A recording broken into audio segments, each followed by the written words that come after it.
Dad! Dad! Dad, no!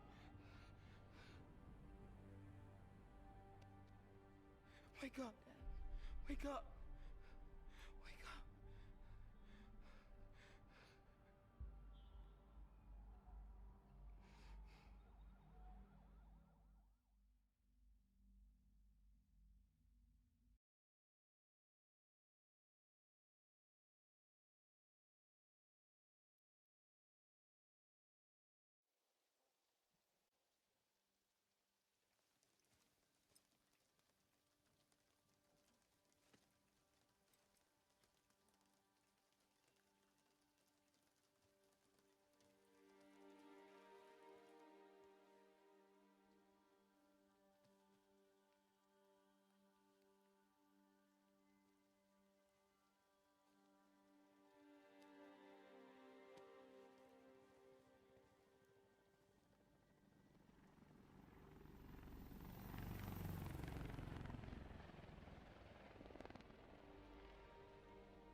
I'm sorry for your loss.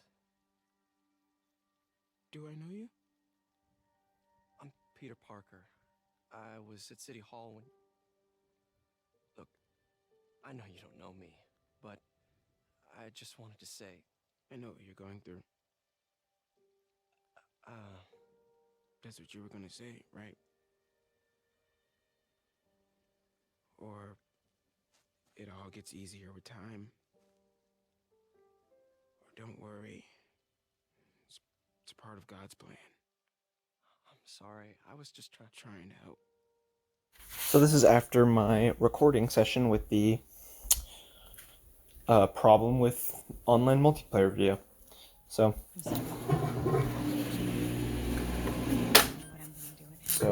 this video is dedicated to Spider-Man Into the Spider-Verse. This is a review, in fact. You probably knew that judging by the title of the video, but whatever. Gotta say it. I gotta say that so that way when I'm naming the video and making the video, you know.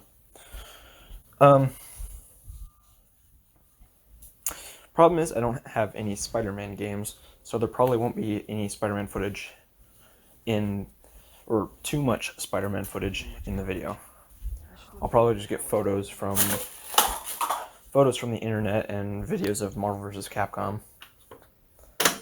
Worlds colliding, you know.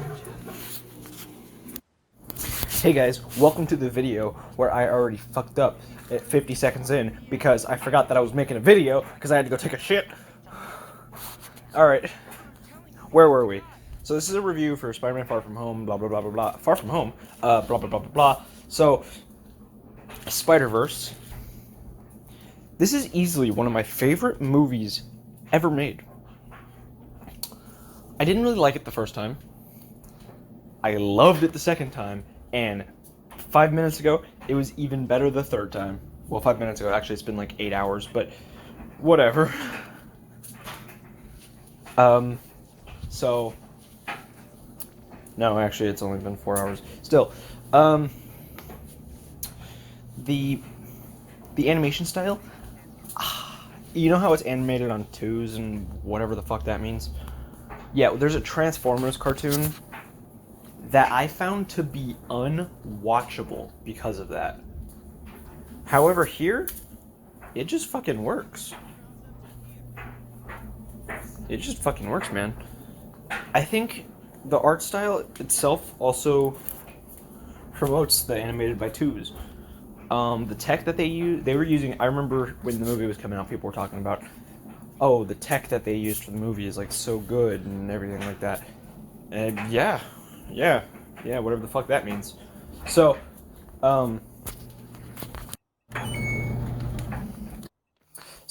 yeah, like, the tech that they used, I don't really know what the fuck it did, because pretty sure you can make this kind of movie without any sort of advanced tech. I don't know what the fuck, you know? I don't get it. What does the tech do? Did the tech do a lot of the work for you? How does, what? It's just CGI, right? I'm really confused. So... basically, the rough plot of this movie, Miles gets bit by a radioactive spider like Peter Parker. He reads a comic book that Peter Parker, I guess, or Spider-Man, I guess, approved being made that tells his whole life story. Presumably not the part about his identity. And Miles is like, whoa, am I the new Spider-Man? And then he sees Spider-Man, played by Chris Pine, and he sees, like, you know, they lock eyes and they're like, you're like me. And, you know, they figure out, so this guy needs to be a new, or is going to be the new Spider-Man. He just needs some training from Peter Parker. Unfortunately, Peter is killed by Kingpin shortly after their encounter. And then at the graveyard, Miles discovers another Peter Parker. And this turns out to be Peter B. Parker, who has a different voice actor. And so there's the multiverse story. They don't really acknowledge it at first. They kind of ignore it at first, which is really strange. But basically, the first act of the movie, or I guess the second act. No, yeah, I guess first act. We have this Peter B. Parker teaching Miles, albeit mostly inadvertently, because he doesn't want to teach him, so reluctantly teaching him. And eventually we find out that a character that shows up at the beginning of the movie is also a Spider-Man. So, or is also a spider person. Gwen Stacy. Ghost Spider or Spider Woman or whatever she wants to fucking call herself on that particular day.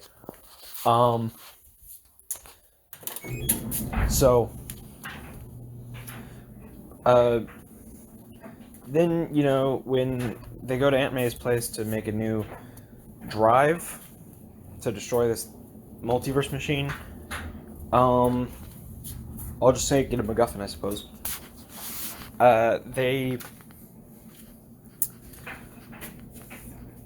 They encounter a few new Spider-Men who had already shown up there. The Peter Parker of Marvel... What is it? Marvel's 1940s or something like that? And then... Oh wait, no, it's Marvel Noir. So... You know... We run into that Spider-Man, and then at the same time we meet Spider-Ham from the animal universe, or from like the cartoon universe, or whatever, where everyone's a cartoon character, sort of. So Spider-Ham is a pig named Peter Porker.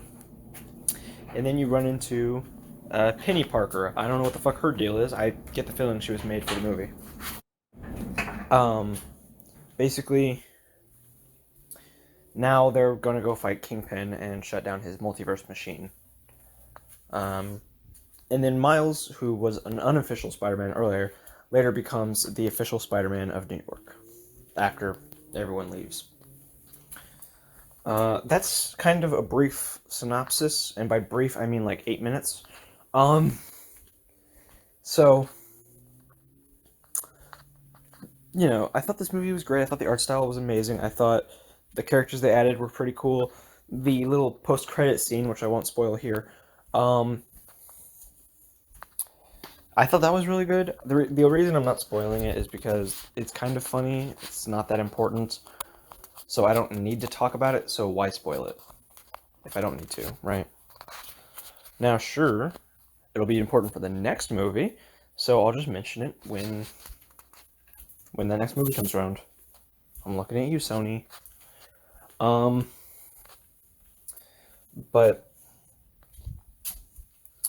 Yeah, basically, Oscar Isaac, I suppose, is cast in a new and interesting role, and not Moon Knight. Yes, he's gonna be Moon Knight, but it's not Moon Knight. And so yeah, there's not really much to talk about there. But I thought that was great and promising for the next movie. Maybe they'll go more in depth on the other characters' universes. That's one thing that I wish we got to see, is it's just Miles' universe. We see, when we get the backstories, we see other characters' universes, but we don't go in depth on it. We only see Miles' universe, really, anyways. We see like 5 seconds of Penny Parker's universe, 2 seconds of Spider-Ham's, and like maybe 8 seconds of Spider-Man Noir. But Miles all the way through, and Peter B. Parker and Spider-Gwen each get about 15 seconds, I'd say. The universes I want to see in the next movie are certainly, well, I guess the one from the post-credit scene for sure. If we don't see too much of that, that's going to be real disappointing. And I want to see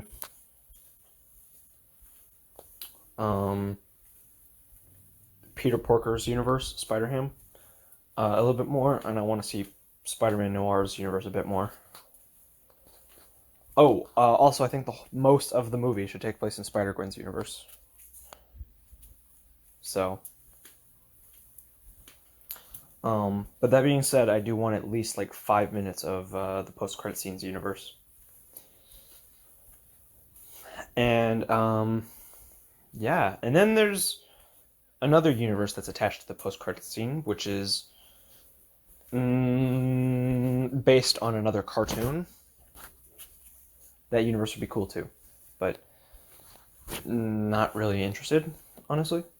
I think it'd be cool if that cartoon came to the main universe, but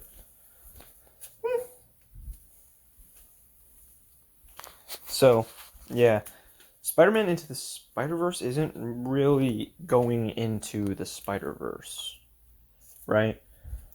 But yeah, and I think it'd be cool if each of the characters got a redesign towards the end of the movie.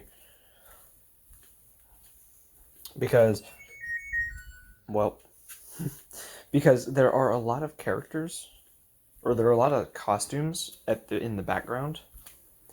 We even see the PS4 costume in one of the scenes, so kind of want to see those being worn by someone. There's a Spider-Man with the cape, and I think that would be cool to follow on a joke in the movie. So,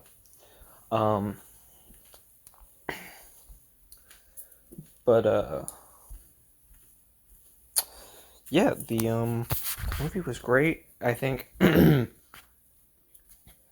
it had one promise that I don't really feel like it delivered on, but it's not really the movie's fault or the title's fault. Well, it is kind of the title's fault, but what were you going to call it? Spider-Man meets the Spider-Verse? That doesn't sound very good. So, Into the Spider-Verse it is. I wanted to see more of the universes, or more of the multiverse, and not just its people, but that was cool too. So yeah, I still feel like it delivered on all of its promises, but more multiverse, I suppose, is what I want. So, and they can use this movie to hopefully explain. Hopefully, like, people will watch the second movie and be like, oh, okay, so I know what the multiverse is when it comes to the MCU movies. Because I don't want them to have to spend too long explaining the multiverse when everyone already knows what that is, aside from casuals. No offense, but I don't really think it'll be a problem, it's just a preference. So anyways, yeah. This movie, solid movie. 9.5 out of 10. The 0.5 is deducted because I wanted more multiverse. But whatever. The animation, the art style, everything just flows really well. And it being animated on twos, is actually a really good idea. Like animation wise, it makes it look unique. The way it's animated is almost like if you pause it, you basically anywhere you find a frame that looks beautiful. Whereas when you there are actually a lot of splash like panels that have been converted. It's like a scene, but it's like a splash panel from a comic book that looks like it has, like, you know, Captain America punching Hitler, how good that looks. There's some splash panels in that too that look really good, and if you pause there, it looks amazing. But almost every single frame looks really good of them so you can just pause it anywhere and make a thumbnail or something like that, you know? Not that I'm going to be doing that because I don't have that kind of, you know. But yeah, and it all just looks really good. And I believe in the Spider-Man PS4 game, there's a SpiderVerse costume, and in Spider-Man Miles Morales, there's a SpiderVerse costume in that for sure. So I can't wait to see what comes next in this universe. I'm hoping that Spider-Man Into the Spider-Verse 2 is actually going to be more like Spider-Man Edge of the Venomverse.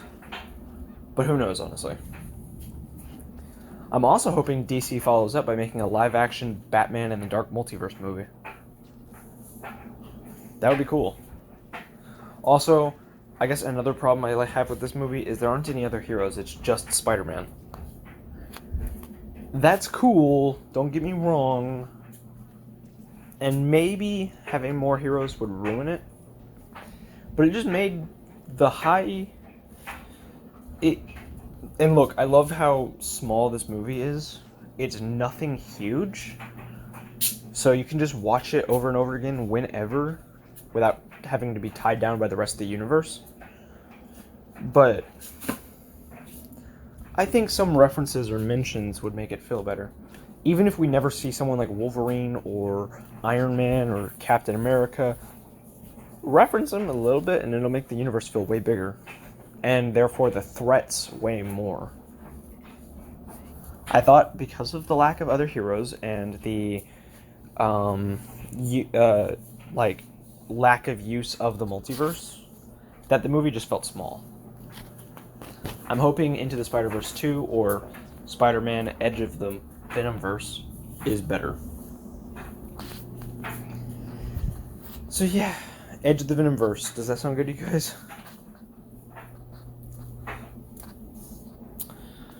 Yeah, let me know what you guys thought about this movie down in the comments below. Let me guys know if you disagree with me on anything at all. And we'll just build a sort of community down there in the comments. Bye.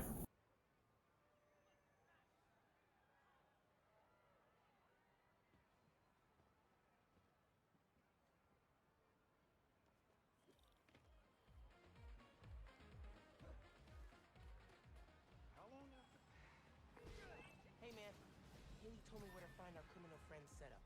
Hoping I could shut down however they're communicating with their boss. I'll check nearby cell phone towers, do some network surveillance, see if I can figure it out so we can cut the connection. Dope! Call you when I'm there.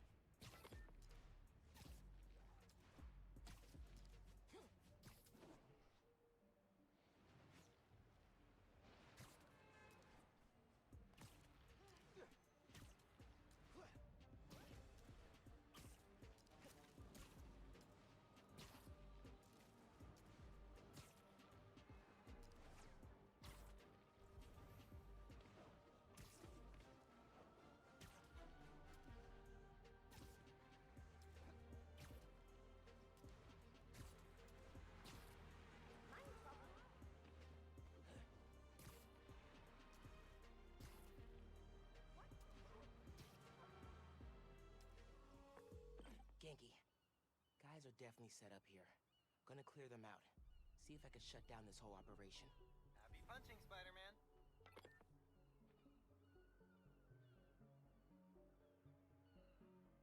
You talked to the big guy today? Supposed to hop on a call with you.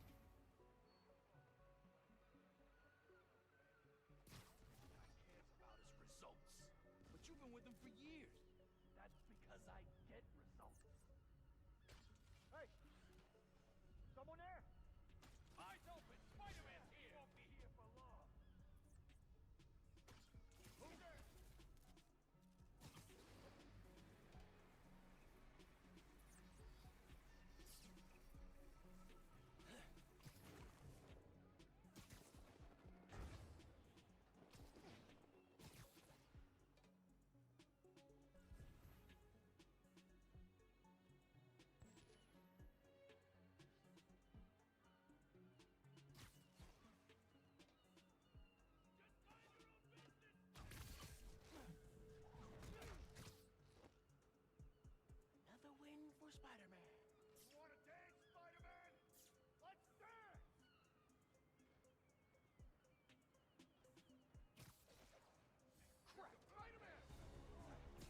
outside.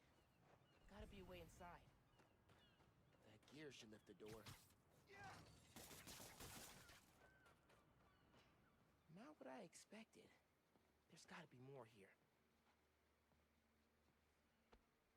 Footprints.